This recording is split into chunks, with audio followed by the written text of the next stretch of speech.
This world, this nation, and this state are already battling COVID-19.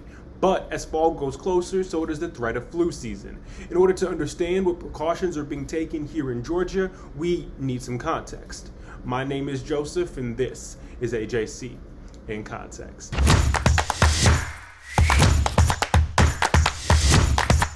Now, if you would like to read more about this topic, our AJC reporter Helena Olivero has a full story on this. It'll be the first link in the description down below.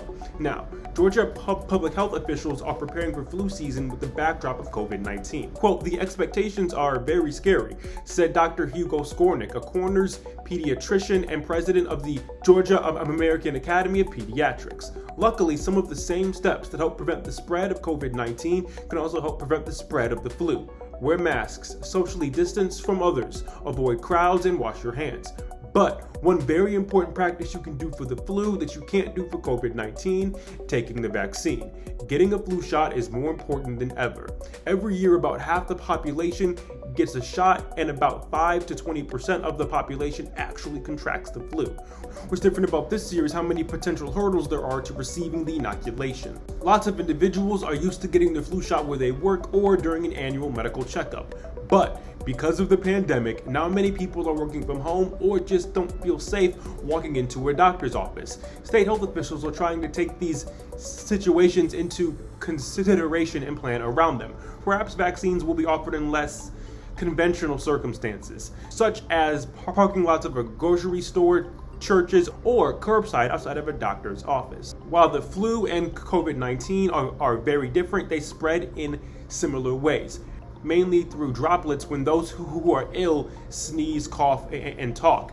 And the viruses share very similar symptoms: fever, headache, cough, sore throat, muscle aches, and fatigue. That can make it hard for some to tell the difference between the two illnesses. Moreover, it's possible to get sick with COVID-19 and the flu at the same time. While it's not clear how these viruses interact with each other, doctors believe the flu could leave patients more vulnerable to a severe attack of COVID-19. Coming down with both at the same time could be devastating. Quote, "Two epidemics hitting around the same time could be very, very bad," said Dr. Walt Orstein, Associate Director of Emory Vaccine Center and a Professor of Infectious Disease at Emory University School of Medicine. "You don't want to get COVID-19 and influenza, and you don't want to be recovering from one and then happen to get the other one on top of that. That's not good either." The good news is producers are boosting supplies of the flu vaccine to meet what they predict will be higher demand. CVS Pharmacy and Minute Clinic said they expect to administer 18 million vaccines. That's more than double the number from last flu season. People should get their flu shot, and I'm happy to say that as of September, flu shots are going to be available. So people should get their flu shot. And number two, I'm pretty convinced that if people continue social distancing, wearing a mask, washing their hands, we are not going to see a lot of flu this season. Because we know that the flu is less contagious than COVID-19. And in fact, in the Southern Hemisphere, where the winter just is ending right now, because of the things being done to control COVID, the flu almost did not exist. So maybe we can have actually a good flu season if we continue doing the things we need to do. Many health plans and employers cover the full cost of the flu shot. Otherwise, they generally cost around $30 to $40. Which brings us to the question I want to pass off to you. Will you be getting a flu shot this season? Why or why not? Let me know any and all thoughts in that comment section down below.